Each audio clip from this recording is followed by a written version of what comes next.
Introduction அரை மணி நேரம். அனைவருக்கும் இனிய மதிய வணக்கம். எனக்கு இன்ட்ரோடக்ஷன்லாம் எழுதி வச்சுருக்காரு நம்ம ஸ்ரீதர் சார். நான் அப்போவே சொன்னேன், சார் ஃபங்க்ஷனே 4 மணி நேரம் தான், அதில் 2 மணி நேரம் நீங்கள் இன்ட்ரோடக்ஷன் கொடுத்து எடுத்துக்காதீங்க, லஞ்ச் டைம் வேறு, எல்லாரும் முகத்துலேயும் கொலை வெறி தெரியுது அப்படின்னு சொல்லி. அனைவருக்கும் வணக்கம். மேடையில் அமர்ந்திருக்கும் கஸ்தூரி மேடம் அவர்களுக்கும், அண்ணன் ஜாகவர்தங்கம் அவர்களுக்கும், இயக்குனர் பேரரசு சார் அவர்களுக்கும், படத்தின் தயாரிப்பாளர் சுஜாதா ராஜேஷ் அவர்களுக்கும், ராஜேஷ் பத்மநாபன் இந்த படத்துடைய தயாரிப்பாளர் துபாயில் இருக்கார், அவங்க நிகழ்ச்சிக்கு வர முடியல, அண்டு ப்ரொடியூசர் சாருடைய ஃபாதர் மதர், அண்டு முக்கியமாக என்னுடைய இனிமைய நண்பர் ஸ்ரீராம் பத்மநாபன் அவர்களுக்கும், வந்திருக்கும் அனைத்து பத்திரிகை சகோதர சகோதரிகளுக்கும் நண்பர்களுக்கும் என்னுடைய பணிவன்பான வணக்கங்களையும் நன்றிகளையும் தெரிவிச்சுக்கிறேன். எங்களுடைய படம், இந்த படத்தில் நான் வந்து ஒரு சின்ன கேமியோ ரோல் தான், ஒரு நட்புக்காகன்னு வச்சுங்களேன். நானும் அவரும் இன்னைக்கு நேரத்தில் ரொம்ப நீண்ட நெடிய காலமாக ஒரு நண்பர்கள். எப்படி அந்த பேர் வந்து ஸ்ரீராம் அப்படின்ற போது, ராமருக்கு ஒரு வனவாசம் சொல்லுவாங்க 14 வருஷம். ராமர் வந்து 14 வருஷம் வனவாசம் முடித்து பட்டாபிஷேகத்தை ஏற்றுப்பார். அது மாதிரி அவருடைய முதல் படத்துக்கும் இந்த படத்துக்கும் நடுவில் ஒரு 14 வருஷ வனவாசத்தை அவர் ஃபேஸ் பண்ணார். நான் அதை பக்கத்துலேருந்து பார்த்துருக்கேன். ஒவ்வொரு நாளும் ஸ்ட்ரகிள், அந்த ஸ்ட்ரகிளில் எவ்வளவோ ஒரு டிப்ரெஷன்ஸ் எல்லாத்தையும் சந்தித்தா கூட கொஞ்சம் கூட அதை அலட்டிக்காமல் கவிதை எழுதுவார், புத்தகம் எழுதுவார். ஒரு எழுத்தாளராக அவருடைய முயற்சிகளை தொடர்ந்து சேர்ந்து இன்னைக்கு இவ்வளோ பெரிய ஒரு மேடையில் பெரிய பெரிய மனிதர்களுடைய ஒரு ஒரு ஒரு ஏற்பாட்டில் இந்த நிகழ்ச்சி இவ்வளோ சீரும் சிறப்புமாக நடக்கிறத பார்க்கும்போது எனக்கு வந்து இந்த சூரியவம்சம் படத்தில் சரத்குமார் சார் தூரத்தில் நின்று பார்த்து சந்தோஷப்படுவார்ல, அந்த மாதிரி ஒரு ஃபீல் இருந்தது. அதனால தான் நான் முதல்ல முன்னாடி வரல, தூரத்தில் நின்று பார்த்துட்டு இருந்தேன். ஸோ இந்த விழாவுக்கு அக்கா தமிழிசை அவங்க வந்திருந்தாங்க. அவங்களுக்கு என்னுடைய பணிவான நன்றி இந்த நேரத்தில் தெரிவிச்சுக்கணும் அப்படின்னு ஆசைப்படுறேன். ரொம்ப அழகாக பேசினாங்க அவங்களுடைய இந்த படத்தை பற்றியும் இயக்குனரை பற்றியும். ரொம்ப நன்றி அக்கா. அண்டு இன்னும் எத்தனையோ பேரை பற்றி பேசணும்னு எனக்கு ஆசை, பட் நேரம் ரொம்ப குறைவாக இருக்கிறதுனால அதை கருத்தில் கொண்டு இந்த படம் நல்ல அளவில் வெற்றி பெற வேண்டும். அந்த படத்தின் வெற்றி விழாவில் உங்கள் அனைவரையும் நான் சந்திப்பேன். நிச்சயமாக நம்ம பேசுவோம்னு சொல்லி வாய்ப்பளித்தமைக்கு நன்றி கூறி விடைபெறுகிறேன். நன்றி, வணக்கம், தேங்க்யூ. வணக்கம். வானர் வந்து ட்ரெய்லர் பார்க்கும்போது மிக பிரமாதமாக இருந்துச்சு. வானம் அளவுக்கு ரன் ஆகி இந்த படம் உலகம் முழுவதும் பெயரும் புகழும் பெற்று, டைரக்டர் மிகப்பெரிய செல்வமும் செல்வாக்கும் பெற்று, அந்த தயாரிப்பாளரும் மிக அதிகமான செல்வத்தோட இதில் ஒர்க் பண்ண அத்தனை டெக்னீஷியன்களும் எல்லாமே திறம்பட நடிச்சிருக்காங்க. தம்பி சூப்பர் தம்பி, உண்மையிலேயே அவருக்கு ஒரு கை தட்டி தரலாம். ஏன்னா ரொம்ப அற்புதமாக நடிச்சிருக்கீங்க. நான் முதல்ல குழம்பிட்டேன் யாருன்ட்டு. ஏன்னா உங்கள் தம்பி எனக்கு தம்பி தானே, அவர் தான் அடிக்கடி வருவார் வீட்டுக்கு, அவர் தெரியும். அப்புறம் தான் நான் புரிஞ்சுக்கிட்டேன். சரி, ஆனால் பிரமாதமாக நடிச்சிருக்கேன் தம்பி. அது ஹீரோயின் அவங்க தானே, ஹீரோயின் அவங்களும் ரொம்ப நல்லா நடிச்சிருக்காங்க. அது பாலா எப்பவும் நல்ல நடிக்கிறவர், எல்லாருமே நல்லா நடிச்சிருக்காங்க. இதில் அக்கா தமிழிசை அக்கா, முன்னாள் கவர்னர், அவங்க வந்து என்னை பற்றி பேசினாங்க. ரொம்ப மகிழ்ச்சி அக்கா, உங்களோட நீங்கள் உங்கள் வாயால் நான் கேட்கும்போது ரொம்ப மகிழ்ச்சி. கஸ்தூரி மேடத்துக்கு நன்றி. அது இல்லாமல் பேரரசு சார் அவருக்கும் நன்றி. ஏன்னா ரொம்ப நேரம் இங்கே பேச முடியாத சூழ்நிலை, ஏன்னா எல்லாருமே பசிக்குதுன்னு சொல்லிட்டு இருக்காங்க, மேடையில் இருக்கவங்களே பசிக்குதுங்கிறாங்க. அந்த பாப்பா எங்கே, அந்த பாப்பா ரொம்ப அற்புதம் பண்ணிச்சு. ஏன்னா அவங்க அம்மாவுக்கு நடிக்க தெரியாது, ஆனால் அவங்க பாப்பா அப்பெல்லாம் அழகாக நடிச்சிருக்கு. ரொம்ப சந்தோஷம். படம் மிகப்பெரிய வெற்றி பெறணுங்கிறது என்னோட மனமார வாழ்த்துக்கள்.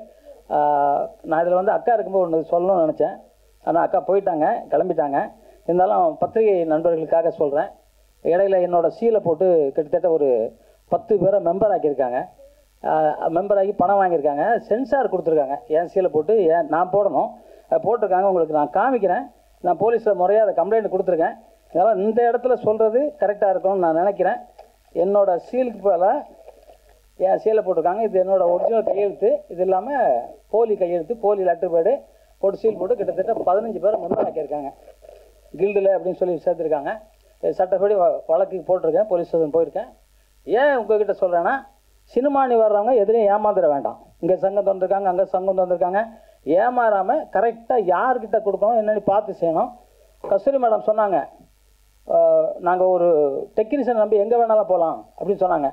பெப்சி, ஏன்னா வந்து தன் உயிர் போனால் கூட சரி, அந்த கூட வேலை செய்யணும் அத்தனை பேரும் பாதுகாக்கிறது தான் பெப்சி. ஏன்னா நான் அதில் கிட்டத்தட்ட ஒரு 50 வருஷத்துக்கு மேலே இருக்கேன். அதனால் அந்த தொழிலாளிகள் வந்து எதையுமே எதிர்பார்க்க மாட்டாங்க. பணம்லாம் அப்புறம் தான், முதல்ல தன்னை தான் எதிர்பார்ப்பாங்க. தன் கூட இருக்கிறவங்கள தான் பார்ப்பாங்க. நாங்களாம் ஹீரோயினுக்கு ஒரு எதனா தூசி கூட விழுந்துருக்கு நாங்கள் அப்படி பாதுகாப்போம். ஸ்டண்ட் மாஸ்டர்லாம் போனோம், அதுதான் நாங்கள் செய்வோம். அதனால் எல்லாமே வந்து தொழிலாளிகள் வந்து எப்பவும் அந்த இடத்துல வேறுபாடு வேண்டாம்னு நினைக்கிறேன். 25,000 தொழிலாளிகள் வேலை செய்கிறாங்க. அவங்க குடும்பத்தை காப்பாற்ற வேண்டியது தயாரிப்பாளரோட கடமை, தயாரிப்பாளரை காப்பாற்ற வேண்டியது தொழிலாளிகளோட கடமை. அதுதான் உண்மையிலே. ஏன்னா உயிர் இல்லாமல் உடல் இல்லை, உடல் இல்லாமல் உயிர் இல்லை. அந்த மாதிரி இது எப்பவும் ஒன்றா இருக்குன்னு நினைக்கிறேன். சார், உங்கள் படம் மிகப்பெரிய வெற்றி அடையும். கல்யாணத்துக்கு சீக்கிரம் கூப்பிடுங்க. அடுத்த வாரமா சார்? ஒரு கை தட்டுங்க சார். கல்யாணம் அவருக்கு, மாப்பிள்ளை கல்யாணம். அப்பா அம்மா எங்கே இருக்காங்க? அப்பா அங்கே இருக்காங்களா உங்களுக்கு? சார் சார் பொண்ணு பேர் சொல்லுங்கள் சார். இங்கே வாங்க சார். சார் பொண்ணு பேர் சொல்லுங்கள் சார். ரகசியம் வச்சுருக்க. சாந்தியா? இல்லையா? ஏதோ கல்யாணம் ஃபிக்ஸ் பண்ணிட்டாரு. ஹீரோயின் எங்கே? அவங்க தானா? இல்லையா? சரி சரி சரி, ஓகே. இல்லை தெரியல சார், அதனால சொன்னேன். வரலையே ஏன்னு கேட்குறாரு சார். அவர் கேட்குறாரு, நான் கேட்கல, அவர் தான் கேட்குறாரு. வரலையே ஜீவா சார் தான் கேட்குறாரு. வரலையே. இல்லை இல்லை குழப்பம் இல்லை சார். குழம்புண்டா தான் நல்லா இருக்கும். அந்த மீன் பிடிப்பாங்களா, கலைக்கு போட்டால் மீன் மாட்டோம். இது கடலில் ஆறு மாதிரி மீன் பிடிக்குவார். அதனால் இவருக்கு சீக்கிரம் பாருங்கள், அடுத்த செவ்வாய்க்கிழமை கல்யாணங்கிறாரு. உங்களுக்கே தெரியலங்கிறீங்களா? ரொம்ப ஓகே. இது சந்தோஷமாக இருக்கட்டும். இந்த சந்தோஷம் நிலைச்சிருக்கட்டும். எப்பவும் அம்மா அப்பாவை மதிக்கிற எல்லாருமே வந்து வாழ்க்கையில் ஜெயிச்சிருவாங்க. இவர் அம்மா அப்பாவை மதிச்சிருக்காரு. அவங்க 2 பேரும் மேடையில் வந்து இது இப்போ பேரரசு சார் பேசுனோடனே அவங்களுக்கு உண்மையிலே நீங்கள் சால்வை போடணுன்னே நான் கேட்டுக்கிறேன். ஏன்னா அக்கா இருக்கும்போது போட்டிருந்தீங்கன்னா நல்லா இருந்திருக்கும்.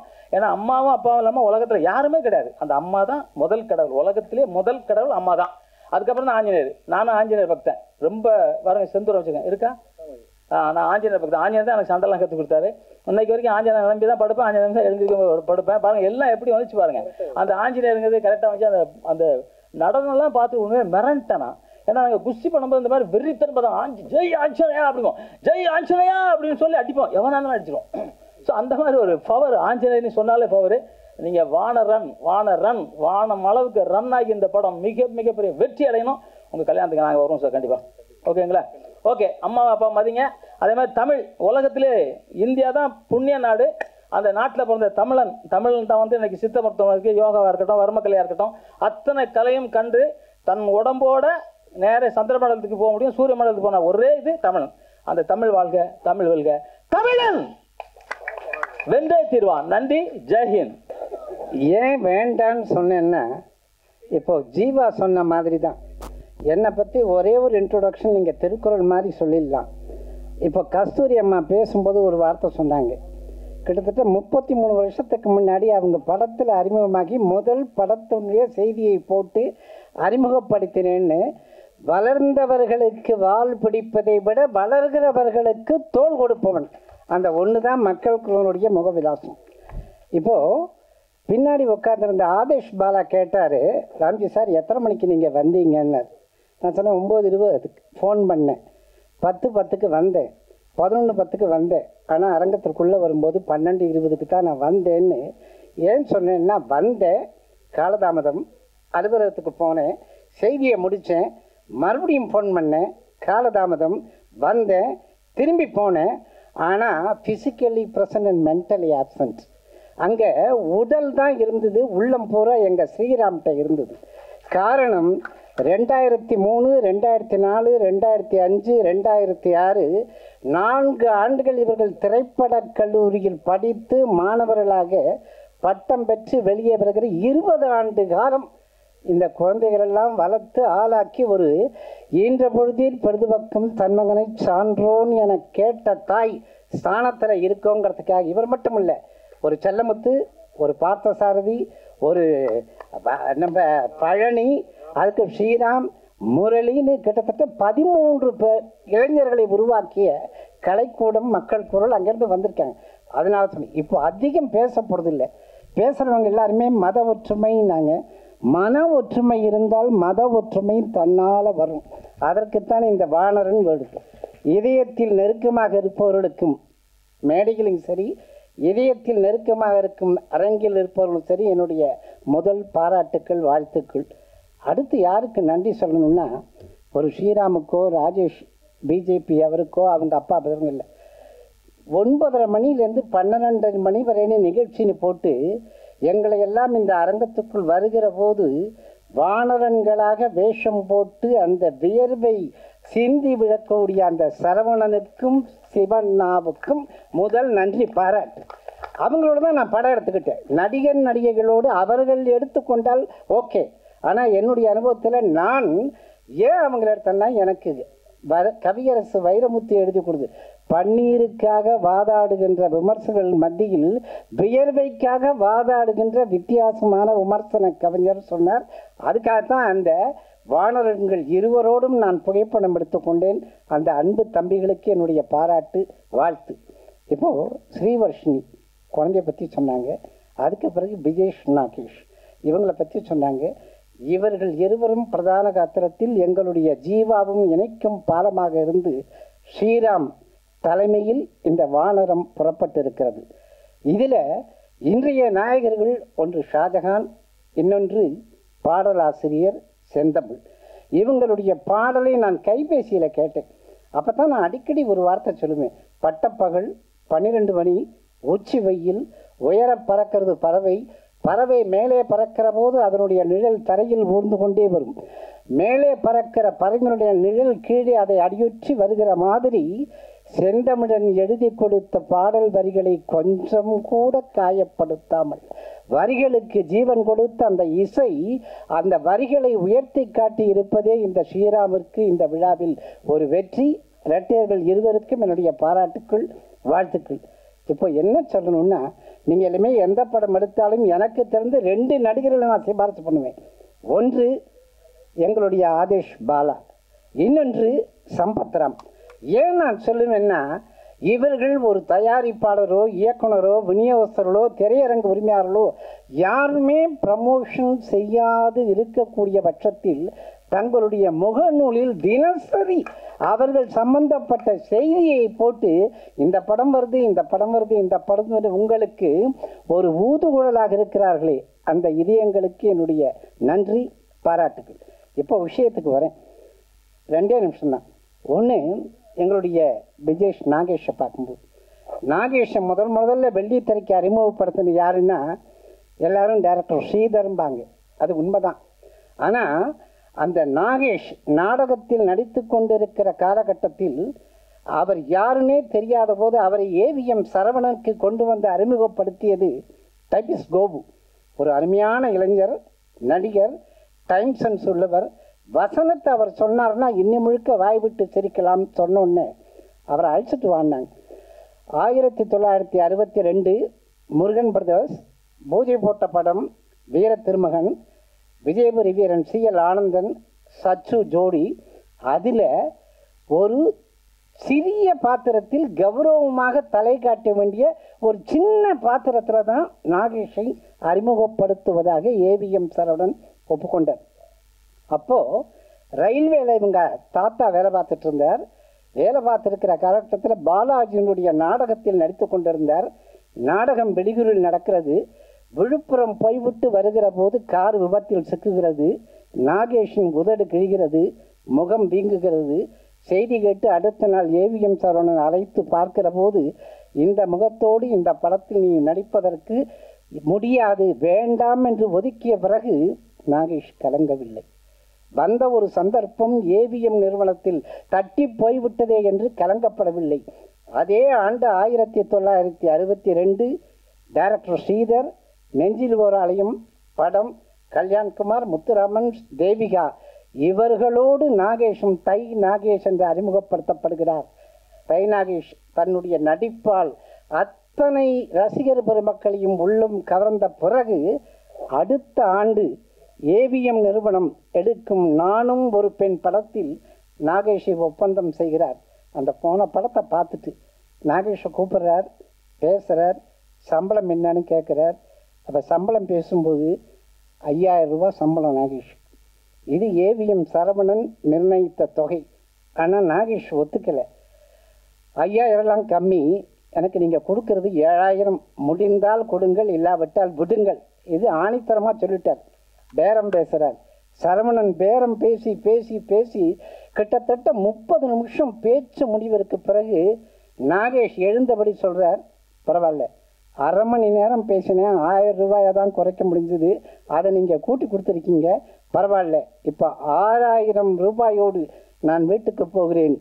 ஒரு காலம் வரும், இந்த நாகேஷை நீங்கள் இவன் என்ன தொகை கேட்கிறானோ அதை கொடுக்கிற நேரம் வரும்னு தன்னம்பிக்கையோடு சவால் விட்டு சென்று போயிடுறார். போன பிறகு நானும் ஒரு பெண் திரையாகிறது. அதில் விஜயகுமாரியை பார்த்துட்டு வீட்டுக்கு திரும்புகிறார். உணர்ச்சி வசப்பட்டு அழுகிற காட்சி. படப்பிடிப்பத்தில் இருந்த ஏசி திருவச்சந்தர் கட் சொல்லியும் அமைதியாக ஓடிக்கொண்டு இருக்கிறது கேமரா. அரங்கில் இருந்த அத்தனை தொழிலாளர்களும் நடிகர்களும் கண்ணீர் விட்டு அழுகிறார்கள். நாகேஷே கேட்டாராம், இந்த சீனை நீங்கள் வச்சிங்கன்னா ஒரு காமெடியன் படுற இந்த காட்சி எடுபடுமா? செட்டியார் பார்த்துட்டு சொன்னாராம், இதுதான் நிற்கும், இதுதான் படத்தை ஓட்டும், நீ கண்ணை மூடுங்க இப்படின்னு. அந்த படம் நானும் ஒரு பெண் படத்தில் நாகேஷனுடைய அந்த நடிப்பை பார்த்து சிலிர்த்தவர் அதே ஏவிஎம்மில் பாலச்சந்தர் சர்வசுந்தரம் படத்தில் அவர் தாத்தா நாகேஷை ஒப்பந்தம் செய்கிறார்.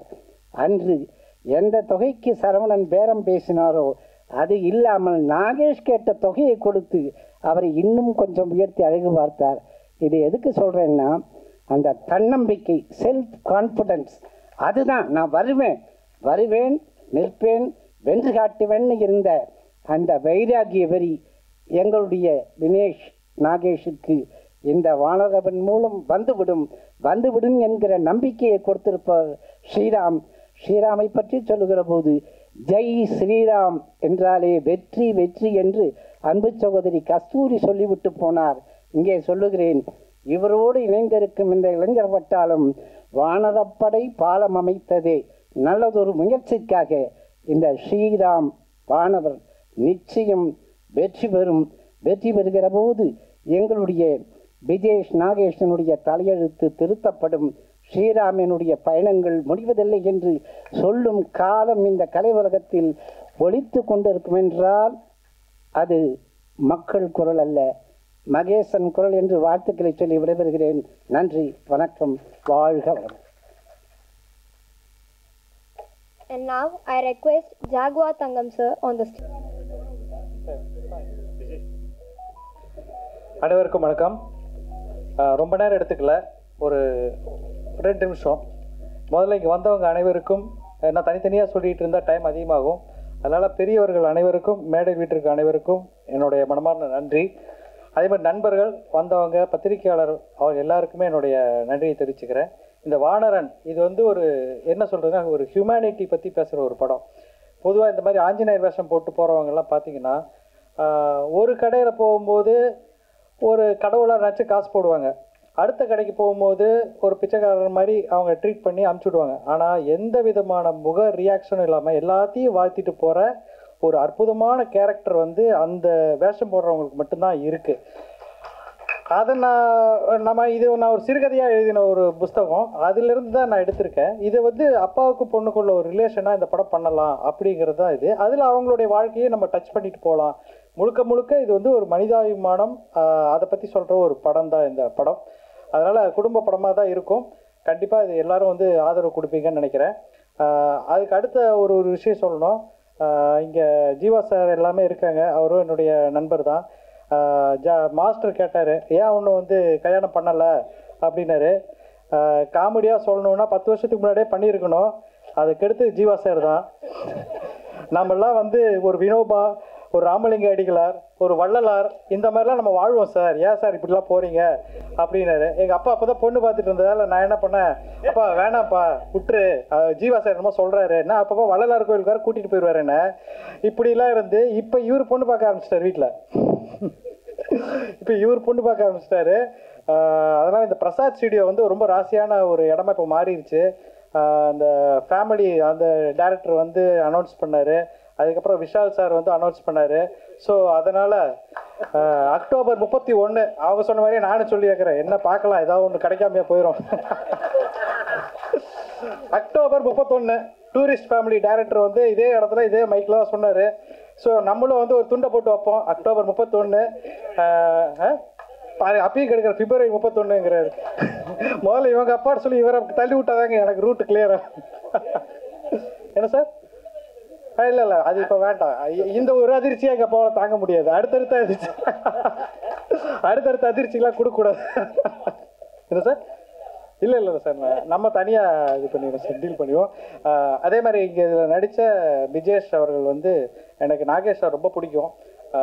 நிறைய படங்கள் அவருடைய பிறந்த நாளாகட்டும் நினைவு நாளாகட்டும் அவர் படம் தான் நாங்கள் பார்த்துட்ருப்பேன் எப்பயுமே. ரொம்ப இது அவருடைய வம்சாவளி வந்து அவருடைய பேரனை வந்து நான் இயக்கிறது அப்படிங்கிறது வந்து ஒரு பாக்கியம். அதே மாதிரி வந்து டெடிகேஷன் சொல்லணும். விஜேஷ் அவர்கிட்ட வந்து டெடிகேஷன் என்னென்னா, ஒரு ஒரு ஒரு வீட்டில் வந்து ஷூட்டிங் வச்சோன்னா அந்த செக்யூரிட்டி கூட வந்திருக்க மாட்டாங்க. ஆனால் 5:45 அவர் ஃபஸ்ட்டு ஆளாக அவர் தான் நிற்பார். அந்த அளவுக்கு ஒரு டெடிகேஷன். இந்த மேக்கப்பை போட்டுக்கிட்டு ரோட்டில் செருப்பு இல்லாமல் நடக்கிறதெல்லாம் இப்போ எந்த நடிகருமே பண்ண மாட்டாங்க. அவ்வளோ அற்புதமாக பண்ணியிருக்காரு. ஸோ அவருக்கான அங்கீகாரம் இந்த படத்தில் கண்டிப்பாக கிடைக்கணும் அப்படிங்கிறது தான் என்னுடைய ஆசை. இதில் நடித்தவங்க அத்தனை பேர், ஆதேஷ் பாலாகட்டும், ஜீவா சார், எல்லாருமே நல்லா. இதான் தனித்தனியாக சொல்ல முடியல. வர்ஷு வந்து சூப்பர் சிங்கர்ஸ் முன்னாடியே இதில் கமிட் ஆகிட்டாங்க. இப்போ அவங்களோட வளர்ச்சி பார்க்கும்போது ரொம்ப ரொம்ப சந்தோஷமாக இருக்குது. அவ்வளோ டேலண்ட் அந்த குழந்தைக்கு. ஸோ அவங்களும் வந்து எப்பயுமே இவங்களுக்கு கேமராமேனுக்கு தான் சண்டை வந்துகிட்டே இருக்கும். என்ன ஷாட் வைக்கிற நீ அப்படிங்குவாங்க. எல்லா ஆங்கிள்ஸும் தெரியும் இந்த பாப்பாவுக்கு. ஒரு இதாக சொல்கிறேன், நல்லாயிருக்கும் ஜாலியாக ஒரு இதே மாதிரி இதில் இருக்க டெக்னீஷியன் ஷாஜகான், செந்தமிழ், SL பாலாஜி மாஸ்டர், நிரன், எல்லாத்துக்கும் என்னுடைய நன்றியை சொல்லிக்கிறேன். இன்னும் நிறையா பேசலாம், பட் டைம் இல்லை. ஸோ நீங்களாம் பொறுமையாக இருந்து இந்த நிகழ்ச்சியை வந்து பார்த்ததுக்கும் ஆதரவும் தாருங்க. ரொம்ப நன்றி. அடுத்த நிகழ்ச்சி இன்னும் விரிவாக பேசுவோம். விஜேஷ், நீங்கள் ஒரு 2 வார்த்தை போதும். அதுக்கு தேங்க்ஸ் மட்டும் சொல்லிடாதீங்க, ஏதாவது 2 வார்த்தை பேசுங்க சார். நன்றி சார், ரொம்ப நன்றி. இப்போ விஜேஷ் அவர்கள் வந்து அவரோட உரையை முடிச்சுக்கொள்வார். அனைவருக்கும் வணக்கம். ஃபஸ்ட்டு முதல் தேங்க்யூ மெம்பர்ஸ் ஆஃப் த ப்ரெஸ்ஸுக்கு. இவ்வளோ நேரம் நீங்கள் அது சண்டேயில் வந்து இங்கே இருக்கிறதுக்கு ரொம்ப தேங்க்யூ. அப்புறம் டாக்டர் தமிழிசை சவுந்தரராஜன் மேடமுக்கு தேங்க்யூ, கஸ்தூரி மேடம், அண்ட் எல்லாருக்கும் இந்த மேடையில் இருக்கிறவங்க எல்லாருக்கும் ரொம்ப தேங்க்யூ. ஒன்று சொல்கிற டைம் இல்லை, ஸோ நான் எல்லாருக்கும் தேங்க்யூ சொல்லிட்டு, ஒரு முக்கியமான விஷயம், இந்த படம் வந்து ஒரு சோஷியல் மெசேஜ் இருக்குது. அதாவது கிராமிய கலைஞர்கள், பகல் வேஷம் போடுறவங்க, அவங்க குடும்பத்தில் இருக்கிற அம்மாங்கள் அப்பாங்கள் வந்து அவங்களுக்கு இந்த படம் மூலியமாக கொஞ்சம் மகிழ்ச்சி, கொஞ்சம் மரியாதை வந்தாலே நம்ம ஜெயிச்சிடுவோம். நன்றி. Thank you. Thank you sir. Thank you. Thank you. Sriram